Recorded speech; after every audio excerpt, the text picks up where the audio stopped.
Sir जो हमारी body के अंदर या फिर जितने भी लिविंग ऑर्गेनिजम्स हैं उनके अंदर जो सब्सटेंसेस प्रेजेंट हैं और जो कि रिस्पॉन्सिबल हैं बायोलॉजिकल प्रोसेसेस के लिए, उसको हम लोग क्या बोल देते हैं? Biomolecules, right.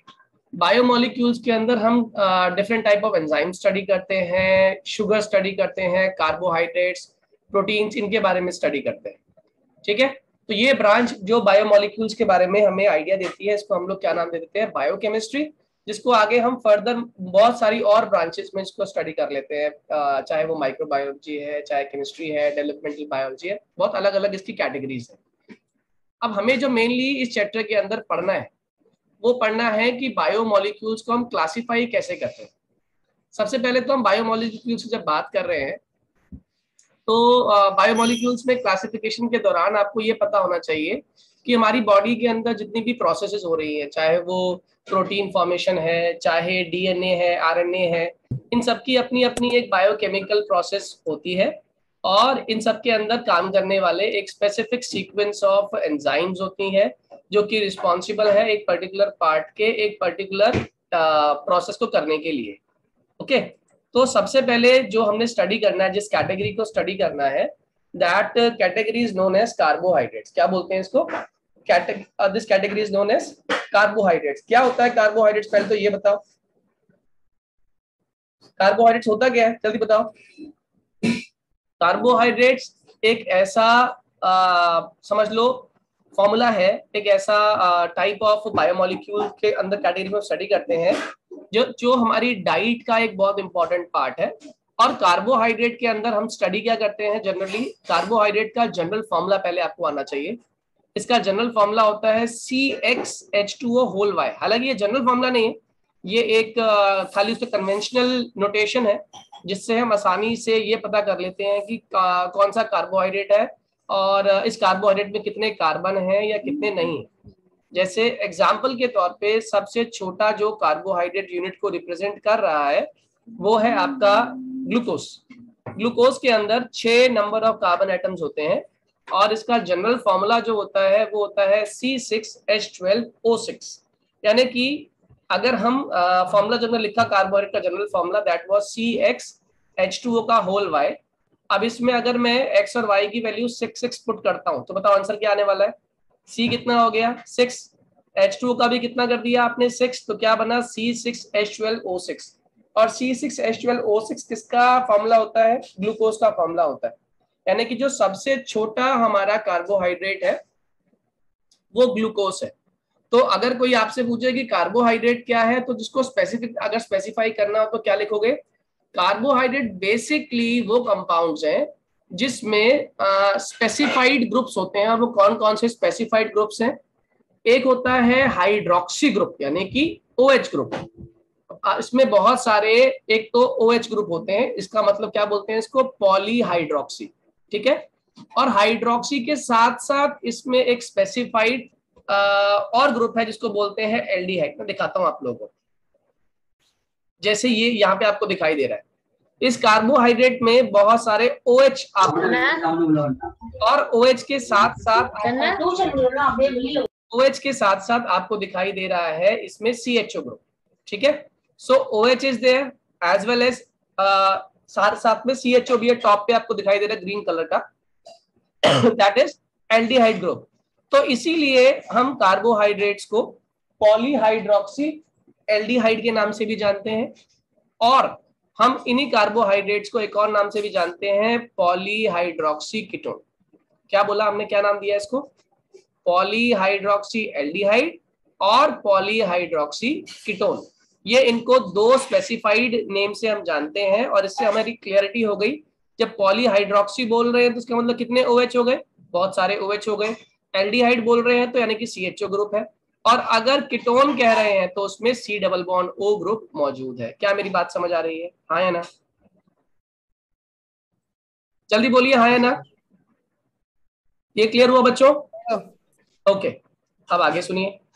अब सबसे पहले जो बात की गई वो है मोनोसैकराइड्स। अब जो कार्बोहाइड्रेट्स है ना, सैकराइड मतलब शुगर को बोलते हैं हम लोग, और मोनोसैकराइड का मतलब क्या है? एक ऐसी शुगर यूनिट जिसको आप फर्दर और हाइड्रोलाइज नहीं कर सकते। क्या बोला मैंने? What is monosaccharide? यानी सिंगल यूनिट, एक ऐसी कार्बोहाइड्रेट यूनिट जिसे आप फर्दर आगे हाइड्रोलाइज नहीं कर सकते, उसको हम लोग किस नाम से जानते हैं? मोनोसैकेराइड्स के नाम से जानते हैं। याद रहेगा? एग्जाम्पल के तौर पे ग्लूकोज सबसे सिंपल हमारी शुगर है जिसको आप और फर्दर हाइड्रोलाइज नहीं कर सकते। ठीक है, तो इस हाइड्रोलाइज मतलब वाटर डालने पे डिकम्पोज करना। ठीक है, इसीलिए आपको याद होगा कि जब 10th क्लास में हम पढ़ते थे कि ग्लूकोज सॉल्यूशन में अगर आप करंट पास करें तो कोई भी चार्ज कंडक्ट नहीं होता, तो आपने कहा था क्योंकि वो आयोनाइज नहीं होती है। याद आया? अल्कोहल और ग्लूकोज सॉल्यूशन के बारे में बात की थी क्लास 10th में इसी के रिगार्डिंग। तो वो तब समझ नहीं आया, लेकिन अब समझ आ गया कि अगर हम इस ग्लूकोज को हाइड्रोलाइज करने की कोशिश करें तो ये फर्दर हाइड्रोलाइज नहीं हो सकता। ये सबसे छोटा जो है मोनोसैकेराइड यूनिट होता है, इसीलिए इसको नाम क्या दिया गया? मोनोसैकेराइड। इस मोनोसैकेराइड के बाद एक और कैटेगरी आती है जिसको हम लोग बोलते हैं डाइसैकेराइड। अब डाइसैकेराइड क्या होता है? डाइसैकेराइड का मतलब, ये डाई मतलब दो, यानी एक ऐसा शुगर जिसको आप हाइड्रोलाइज करें तो हाइड्रोलाइज करने पे उसमें से दो मोनोसैकेराइड यूनिट्स बाहर निकल आए। जैसे आप केन शुगर की बात करते हैं, cane sugar is what? C12H22O11। हाँ या ना? Yes sir. अगर C12H22O11 में वाटर ऐड कर दूं तो बताओ H कितने हो गए? अब C12H22 ऐड कर दो तो कार्बन कितने हैं? पहले कार्बन तो 12 ही रहने वाले हैं। H कितने हो गए? H हो गए 24 और O कितने हो गए? 12। तो अगर मैं कहूं तो मेरे पास टोटल हो गया C12H22O11, यही बन रहा है ना? आया ना? C12H24 और O12, यही बन रहा है बच्चों। सुक्रोज का फॉर्मूला में जब हम H2O ऐड कर रहे हैं, C12H22O11 में H2O ऐड किया तो ये बन गया C12H24O12। हाँ या ना? अरे हाँ या ना तो बोलो बच्चों। C12H24O12 क्लियर हुआ? हाँ या ना? Yes sir. अब C12H24O12 के दो हिस्से क्या क्या बन सकते हैं? C6H12O6। अब आप कहो ये तो दोनों सेम सेम होते हैं, ये सेम सेम नहीं होते। एक्चुअली ये एक दूसरे की non super imposable mirror images होते हैं, जिसको हम लोग क्या नाम देते हैं? डायस्टीरियोमर्स। क्या बोलते हैं इसको? डायस्टीरियोमर्स या फिर एनेंशियोमर्स। बेटर फॉर्म में कहें तो ये एनेंशियोमेरिक फॉर्म्स हैं, जिसमें से एक को मैं कहता हूं ग्लूकोज और एक को मैं कहता हूं फ्रुक्टोज। आप बोलोगे सर फॉर्मूला तो सेम है। बिल्कुल फॉर्मूला सेम है, लेकिन क्या डिफरेंस होगा? Difference in the arrangement. जैसे आप यहाँ पे देख रहे हो, ग्लूकोज और फ्रक्टोज दिख रहा है आप लोगों को? जल्दी देखो, ग्लूकोज और फ्रक्टोज दिख रहा है? हाँ या ना? ग्लूकोज में एल्डिहाइड ग्रुप है जबकि फ्रुक्टोज में कीटोन ग्रुप है। यानी कि पहला वाला अगर हमारा पॉलीहाइड्रोक्सी एल्डोज, क्या बोला मैंने? Poly many hydroxy OH group है। एल्डिहाइड ग्रुप को बोलते हैं एल्डोज, ओज मतलब शुगर के लिए। तो ग्लूकोज हमारा पॉलीहाइड्रोक्सी एल्डोज है, जबकि फ्रक्टोज क्या है? पॉलीहाइड्रोक्सी कीटोज। क्या मेरी बात समझ आ रही है? हाँ या ना? Yes sir. क्या दोनों का डिफरेंस समझ आ गया? नंबर ऑफ कार्बन एटम दोनों में 6 हैं, मगर पहले वाले में पॉलीहाइड्रोक्सी के साथ उसमें एल्डिहाइड ग्रुप है, जबकि दूसरे वाले में पॉलीहाइड्रोक्सी के साथ साथ उसमें कीटोनिक ग्रुप मौजूद है। याद रहेगा? हाँ या ना? यस। चलिए आगे आ जाइए। इसके तुरंत बाद हमारा ये जो खत्म हुआ, इसके नेक्स्ट बात सुनिएगा। नीट 2023 क्रैक कर टॉप गवर्नमेंट मेडिकल कॉलेज या एम्स में। अब आगे देखिएगा, इसके तुरंत बाद हमारा आता है ओलिगोसैकेराइड्स। ओलिगो के नाम में इसकी डेफिनेशन है। आवाज आ रही है मेरी? ओलिगोसैकेराइड्स क्या होते हैं? ऐसे सैकेराइड्स यूनिट जिसके अंदर हाइड्रोलाइज करने पर एक बार में 2 से लेकर 10 यूनिट ऑफ मोनोसैकेराइड्स बाहर निकलते हैं। क्या कहा मैंने? What is oligosaccharide? 2 से लेके 10 2 से लेके 10 मोनोसैकेराइड यूनिट्स जिसमें बाहर निकलती हो, उसको हम लोग क्या नाम देते हैं, ओलिगोसैकेराइड। मेरी बात समझ आ गई? सर एक और बार बता दीजिए। ओलिगो बेसिकली एक ऐसी शुगर जिसको जब आप हाइड्रोलाइज करोगे तो हाइड्रोलाइज करने पर वो एक ही बारी में 2 से लेके 10 तक नंबर ऑफ मोनोसैकेराइड यूनिट्स आपको देता है। Am I clear? कितना दिया? 2 से लेकर 10 यूनिट्स ऑफ शुगर आपको दिया। इसको हम लोग क्या नाम देते हैं, ओलिगोसैकेराइड्स। याद रहेगा? जैसे आप लोगों को पता होगा, आपने मैथ्स में क्वाड्रेटिक पढ़ी है जिसकी डिग्री 2 होती है, ठीक है। फिर मतलब उसके अंदर फिर पॉलिनोमियल भी पढ़े हैं, बाइनोमियल, ट्राइनोमियल, पॉलिनोमियल, ये चीजें पढ़ी है ना आपने। तो जो पॉलिनोमियल है वो तो ऑब्वियसली बात है, इसका मतलब क्या है, उसमें n नंबर ऑफ चीजें आ गई। ऐसे ही ओलिगोसैकेराइड जो है वो भी एक स्पेसिफिक कैटेगरी है, एक स्पेसिफिक कैटेगरी है जो हाइड्रोलाइज होने पर 2 से लेकर 10 यूनिट ऑफ आपको सिंपल मोनोसैकेराइड यूनिट्स देता है, और polysaccharide n number of monosaccharide unit देता है। Am I clear to all? यानी पॉलीसैकेराइड ओवरऑल जनरल कैटेगरी है जिसकी स्पेसिफिक कैटेगरीज कौन कौन सी हैं, मोनोसैकेराइड, डाइसैकेराइड, ओलिगोसैकेराइड। याद रहेगा? मोनो को फर्दर हाइड्रोलाइज नहीं कर सकते, डाइसैकेराइड हाइड्रोलिसिस पे 2 शुगर यूनिट्स देती है, ओलिगोसैकेराइड हाइड्रोलाइज होने पे 2 से लेके 10 यूनिट देती है, और पॉलीसैकेराइड जो होती है ये n number of sugar units देती है हाइड्रोलाइज होने पर। Am I clear to all? Yes sir. अब यहाँ पे एक इंपॉर्टेंट चीज समझने वाली है, आप ध्यान दीजिएगा। यहाँ पे ना एक फॉर्मूला बनने वाला है, इस फॉर्मूला को आप देखिएगा। ये यहाँ पे ना एक लिंकेज दिखाई दे रही होगी ग्लूकोज और फ्रक्टोज के बीच में by the help of oxygen. दिख रहा है आपको? बीच में इन्होंने एक ओ बॉन्ड बनाया है ना बच्चों। इस ओ बॉन्ड को हम लोग बोलते हैं ग्लाइकोसिडिक लिंकेज। कौन सी लिंकेज? जल्दी बोलो, कौन सी लिंकेज है ये? ग्लाइकोसिडिक। जो किसके बीच में बन रही है? 2 मोनोसैकेराइड यूनिट्स के बीच में बन रही है बाय मींस ऑफ ऑक्सीजन। इसको हम लोग क्या नाम देते हैं? Glycosidic linkage. याद रहेगा? जल्दी बोलो हाँ या ना। Am I clear to all? जल्दी बोलिए हाँ या ना, क्विकली। Yes sir. बच्चों क्लियर है ये? ऐश्वर्या, आर्यन, अवनी, इशिता, कृष, पलक? यस। ओके, आगे देखिए। अब ये ऐसे ही ट्राइसैकेराइड्स, टेट्रासैकेराइड्स हमें पढ़ने की जरूरत नहीं है, बस एक आइडिया दिया हुआ है इसने। देखो, एक मोनोमर दूसरे मोनोमर से जुड़ किसकी हेल्प से रहा है? ऑक्सीजन की हेल्प से। तो ये कौन सी लिंकेज हो रही है इनके बीच में? Glycosidic linkage. समझ आ गई ग्लाइकोसिडिक लिंकेज? Yes sir. तो 2 मोनोसैकेराइड यूनिट को आपस में जोड़ रहा है by the means of oxygen linkage, जिसको हम लोग क्या नाम दे रहे हैं? Glycosidic linkage. कार्बोहाइड्रेट्स की फर्दर क्लासिफिकेशन समझा दी उसने, मोनोसैकेराइड्स, ओलिगोसैकेराइड्स। अब उसने बोला कि इनमें से कौन सा मोनोसैकेराइड है, कौन सा डाइसैकेराइड है, और कौन सा इसमें ओलिगोसैकेराइड है, और कौन सा पॉलीसैकेराइड है।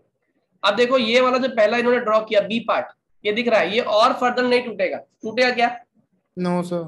अच्छा, तो ये क्या हो गया? मोनोसैकेराइड। हाँ या ना? बताओ, ये जो डी वाला ये क्या बनाया है इन्होंने? डाइसैकेराइड। डाइसैकेराइड। अब इसने पूछा ए वाला कौन सा पार्ट है? ए वाला तो चेन चलती जाएगी। हाँ या ना? Yes sir. इनफाइनाइट चेन है ना। देखो, इनफाइनाइट की पहचान क्या होती है? आप देखो, स्टार्टिंग वाले मॉलिक्यूल और एंड वाले मॉलिक्यूल में एक लाइन, कर्व लाइन चलती जा रही है, दिख रही है? Yes sir. कर्व लाइन चलती हुई जा रही है, इसका मतलब क्या है? This is an unending chain. अगर ये अनएंडिंग चेन है तो हाइड्रोलाइज पे क्या देगा? ये हाइड्रोलिसिस पे n number of monosaccharide unit देगा, इसीलिए इसको हम लोग क्या नाम दे देते हैं? पॉलीसैकेराइड। क्या मेरी बात समझ आ गई? बात समझ आ गई? सर ए में ऊपर अलग दिया हुआ और नीचे अलग दिया हुआ, वो क्या मतलब? अलग नहीं है, 3 डायमेंशनल दिखा दिया बेटा। ये ऊपर भी जाएगा, नीचे भी जाएगा, एज इट इज। ये एक नेटवर्क की तरह है जो खुलने पे आपको n number of monosaccharide units देगा। Am I clear to all? Yes. चलिए आगे समझिए। अब आता है very very very important topic, जिसको हम लोग बोलते हैं रिड्यूसिंग शुगर और नॉन रिड्यूसिंग शुगर। तो रिड्यूसिंग शुगर क्या होती है बच्चों? याद रखना, कह रहा है ऐसे कार्बोहाइड्रेट जिसमें या तो फ्री एल्डिहाइड ग्रुप है या फ्री कीटोनिक ग्रुप है। क्या बोला मैंने? ऐसे कार्बोहाइड्रेट्स जिसके अंदर या तो फ्री एल्डिहाइडिक ग्रुप है या उसमें फ्री कीटोनिक ग्रुप है, और ये दोनों एल्डिहाइडिक और कीटोनिक ग्रुप अगर मौजूद हैं तो ये क्या करेंगे, ये फेलिंग सॉल्यूशन, ये अभी आप पढ़ोगे एल्डिहाइड कीटोन्स में, ये फेलिंग सॉल्यूशन को आसानी से रिड्यूस कर सकते हैं। तो ऐसे कार्बोहाइड्रेट्स जिसके अंदर एल्डिहाइड ग्रुप है या कीटोनिक ग्रुप है, जो आसानी से फेलिंग सॉल्यूशन को या टॉलरेंस रिएजेंट को रिड्यूस कर दे, उसको हम लोग किस नाम से जानते हैं, रिड्यूसिंग शुगर। और जो रिड्यूस ना कर पाए उसको क्या बोलते हैं, non reducing sugar. Am I clear to all? जल्दी बोलिए। सर कार्बोहाइड्रेट्स जो के पास फ्री एल्डिहाइड और कीटोन ग्रुप हो, कीटोनिक ग्रुप हो, जो फेलिंग सॉल्यूशन और टॉलरेंस रिएजेंट को रिड्यूस कर दे, उसको बोलते हैं रिड्यूसिंग शुगर। और जो ना कर पाए वो है नॉन रिड्यूसिंग शुगर। जैसे माल्टोज और लैक्टोज, दूध में मिलता है लैक्टोज, ये दोनों की दोनों रिड्यूसिंग शुगर है। लेकिन जो सुक्रोज है, जो हम गन्ने की बात कर रहे हैं, केन शुगर की बात कर रहे हैं, ये आपका नॉन रिड्यूसिंग शुगर है। Am I clear to all? इसका मतलब जो सुक्रोज में एल्डिहाइड ग्रुप दिखाई दे रहा है या कीटोनिक ग्रुप दिखाई दे रहा है, ये फ्री नहीं है, ये रिंग का पार्ट है। अगर रिंग का पार्ट है तो पार्टिसिपेट नहीं करेगा। मेरी बात समझ आ रही है? सर रिड्यूसिंग के एग्जांपल्स क्या क्या है? हाँ, माल्टोज, लैक्टोज,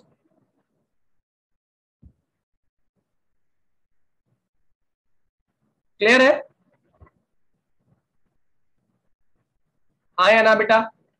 यस सर।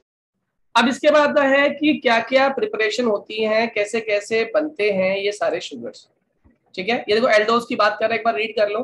कह रहा है मोनोसैकेराइड जिसके पास एल्डिहाइड ग्रुप है उसको बोलते हैं एल्डोज, और मोनोसैकेराइड जिसके पास कीटोनिक ग्रुप है उसको बोलते हैं हम लोग ketones. Am I clear to all?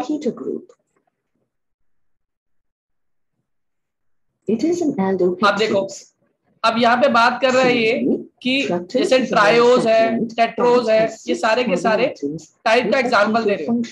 ठीक है, आप नोटिस करो इसमें कौन कौन से ग्रुप मौजूद है, बताओ देख के जरा। कीटोन तो है ही।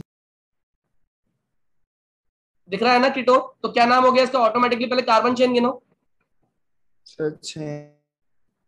है या नहीं? कीटोन ग्रुप प्रेजेंट है फ्रक्टोज के अंदर। आप देखिए अगर, तो फ्रक्टोज को हम लोग किस कैटेगरी में डाल रहे हैं, हेक्सोज। हेक्सोज है ना ये, क्यों? 6 कार्बन वाला शुगर है। पहली बात तो इसमें क्या मौजूद है, OH ग्रुप मौजूद है, और साथ साथ इसमें क्या मौजूद है, कीटोन मौजूद है, इसलिए हमने क्या बोल दिया इसको, कीटो हेक्सोज। हाँ या ना? Yes. आगे देखिए जरा। अब आता है इसके बाद ग्लूकोज के बारे में पूरा डिटेल समझाया इन्होंने। ग्लूकोज के बारे में बात कर रहे हैं, ग्लूकोज की स्ट्रक्चर की बात कर रहा है। ये एल्डो हेक्सोज है या नहीं, जल्दी बताओ पहले। Yes sir. कैसे पहचाना? क्योंकि O और H दोनों है ना, एल्डिहाइड ग्रुप लगा हुआ है। पॉली है ये, पॉली बताओ, पॉली हाइड्रोक्सी है या नहीं? Yes sir. क्योंकि इसमें बहुत सारे OH ग्रुप है। अच्छा, यहाँ पे ना दो तरह की कन्वेंशन है, अगर आप देख पा रहे हो तो, एक डॉटेड लाइन है और एक डार्क लाइन यस है ना? इसको बोलते हैं हम लोग वेज प्रोजेक्शन, WEDGE। ये 11th में पढ़ा था हम लोगों ने ऑर्गेनिक केमिस्ट्री के अंदर।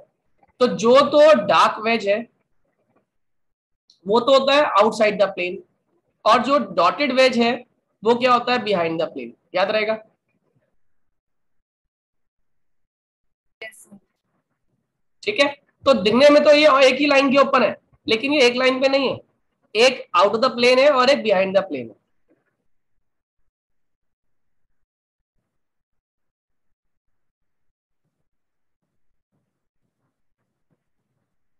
Am I clear? Yes. यहां पे एक ही बात का ध्यान रखना है आप लोगों ने कि जो प्रोजेक्शंस होती है ना, वो प्रोजेक्शन 3 डायमेंशनल होती है, और 3 डायमेंशनल प्रोजेक्शन में हमने ध्यान रखना होता है कि वो स्पेस में अपनी अपनी एक स्पेसिफिक अरेंजमेंट लेके बैठते हैं। ठीक है, अगर अपनी इनकी पोजीशंस हम कंपेयर करते हैं तो एक फॉर्म दूसरी फॉर्म के साथ मैच नहीं कर रही होती। जब दोनों फॉर्म्स एक दूसरे से मैच नहीं कर रही होती, इसी को हम लोग बोलते हैं नॉन सुपर इम्पोजेबल इमेजेस या फिर enantiomeric forms. Am I clear to all? Yes sir. हाँ या ना? Yes sir. ओके, अब ये बहुत इंपॉर्टेंट है, आपके मल्टीपल चॉइस क्वेश्चंस में एग्जाम में आएगी। वो बोलते हैं व्हाट आर डिफरेंट रिएक्शंस या प्रिपरेशंस ऑफ ग्लूकोज, कैसे कैसे बनता है। जैसे पहला बताओ क्या हो गया, पहले में कौन सी रिएक्शन किसके साथ हो रही है, जल्दी से बोलो। H2O। आप क्या कर रहे हैं, हम लोग हाइड्रोलिसिस कर रहे हैं नहीं कर रहे हैं, जल्दी बोलो। Yes sir. हाइड्रोलिसिस, और हाइड्रोलिसिस करते करते क्या चीज बन रही है, दो चीजें बन रही है, एक ग्लूकोज और फ्रक्टोज, और एक क्या बन रहा है, फ्रक्टोज। और ग्लूकोज और फ्रक्टोज दोनों ही क्या है, एक दूसरे के नॉन सुपर इम्पोजेबल इमेजेस हैं, या हम कहें तो एक दूसरे के एनेंटियोमेरिक फॉर्म्स हैं। आया ना। सर ये अलग कैसे होते हैं एक दूसरे से जब इनका फॉर्मूला सेम है तो? अभी क्या दिखा रहा था पीछे डायग्राम में, डॉटेड और डार्क वाली बात। किसी का OH Yes. फ्रंट में है, उसके केस में OH पीछे चला गया, एक का H आगे आ गया, तो एक दूसरे के रिस्पेक्ट में अरेंजमेंट ऑफ H और OH ग्रुप चेंज हो गई, तो क्या बन गए एक दूसरे की non super imposable mirror images, इसीलिए इनको क्या बोलते हैं, एनेंटियोमेरिक फॉर्म्स। याद रहेगा। Yes sir.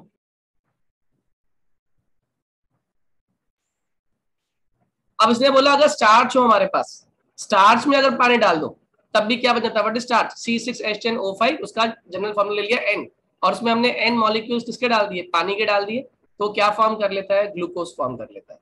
तो ये भी एक सिंपल तरीका है हमारा, आउट ऑफ ग्लूकोज स्टार्च हम ग्लूकोज कैसे फॉर्म करते हैं। ठीक है, अब ये ग्लूकोज के बारे में पूरी बात कर रहा है कि ग्लूकोज का मॉलिक्यूलर फॉर्मूला C6H12O6 है, जिसका कि मॉलिक्यूलर वेट कितना होता है, 180 होता है। अब ये जितनी भी रिएक्शंस है, 6 रिएक्शंस है, 5 से 6 रिएक्शंस, और ये आपसे पूछेगा what would be the product formed when glucose reacts with HI। अब आप समझ रहे हो, HI डाल रहे हो तो रिडक्शन कर रहे हो, तो रिडक्शन का क्या मतलब होगा, जितने भी ऑक्सीजन है सारे गायब हो जाएंगे। जल्दी बोलो,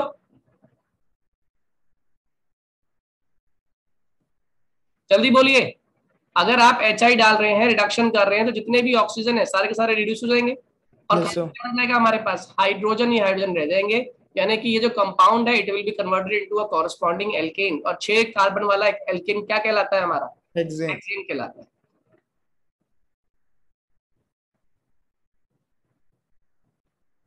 ठीक है, आगे समझिएगा। अब इसमें डाल दिया आपने NH2OH, हाइड्रोक्सिल अमाइन, क्या डाल दिया, हाइड्रोक्सिल अमाइन, और एक डाल दिया नीचे इसमें HCN। अब कौन कैसे रिएक्ट करेगा एक बार देखिएगा। जैसे ही आप NH2OH डालते हो, देखो अगर आप ध्यान से नोटिस करो, ऊपर जो डबल बॉन्ड O दिख रहा है आपको, डबल बॉन्ड O दिख रहा है, हाँ या ना। Yes, sir. और NH2OH में से H2 को पकड़ो, H2 किसको लेके भाग जाएगा, O को। O को। तो बताओ N के कितने बॉन्ड कम हुए H2 के जाने से, 2। बताओ किससे कंप्लीट करेगा अपने बॉन्ड्स, कार्बन के साथ। देखो उसने क्या किया, कार्बन के साथ डबल बॉन्ड बना लिया N ने, और साथ में क्या जुड़ा हुआ है उसके साथ पहले से OH। कितने लोग को ये बात समझ आ गई। Yes. Yes sir. अब बताओ यहाँ पर क्या होगा, HCN में आप मुझे बताओ, HCN में C और N में कौन सा बॉन्ड होता है, ट्रिपल बॉन्ड होता है ना, जल्दी बोलो। HCN में C और N में ट्रिपल बॉन्ड है, हाँ या ना, क्विकली। Yes. आप देखो यहाँ पे क्या हुआ, बताओ, खुद बताओ ये प्रोसेस कैसे हुई, क्विकली जल्दी बताओ। OH निकल गया, उसको पॉजिटिव चार्ज आ गया। OH ने यहाँ पे क्या हुआ, अगर आप नोटिस कीजिए, COH एज इट इज है, यहाँ पे बॉन्ड शिफ्टिंग हुई थी। पता है किसने बॉन्ड खींचा, पहले O ने बॉन्ड खींचा, O पे चार्ज क्या आ गया, नेगेटिव। ऐसे ही HCN ने बॉन्ड खींचा, इस पर चार्ज क्या हुआ, H पर प्लस, और CN पे चार्ज क्या आ गया, नेगेटिव। समझ आ रही बात, अरे हाँ या ना। Yes. तो जो ऊपर एल्डिहाइड वाला ऑक्सीजन है उस पे O पे नेगेटिव चार्ज है, और कार्बन पे पॉजिटिव चार्ज है, HCN पे H पे पॉजिटिव चार्ज है, CN पे नेगेटिव चार्ज है। तो क्या होगा, जो H पॉजिटिव वो कंबाइन करेगा O से, और C पर क्या जुड़ जाएगा आके, CN, ये कंपाउंड बन जाएगा हमारा glucose cyanohydrin. Am I clear to all. आप खुद बताओ, मेरे बताने से पहले आप खुद सोचो। मैंने क्या कहा, आपके पास एल्डिहाइड ग्रुप दिख रहा है, C double bond O H ऊपर टॉप पे, जल्दी बोलो। Yes. अब C डबल बॉन्ड O में, C और O में कौन ज्यादा इलेक्ट्रोनेगेटिव है, ऑक्सीजन इलेक्ट्रोनेगेटिव है। Yes. ऑक्सीजन ने बॉन्ड को विड्रॉ कर लिया पाई बॉन्ड को, तो O पे चार्ज क्या आ गया, नेगेटिव। कार्बन पे चार्ज क्या आ गया, Positive. HCN को तोड़ दो, कैसे टूटेगा, H प्लस और CN माइनस। Yes. अब प्लस वाले को भेज दो नेगेटिव वाले पे और नेगेटिव वाले पे भेज दो प्लस वाले को, हाँ या ना? यस ये क्या बन गया हमारा ग्लूकोसाइनोहाइड्रेट। Am I clear to all? Yes इतना पढ़ के रखना है, चाहिए कल कंटिन्यू करेंगे। Am I clear to all?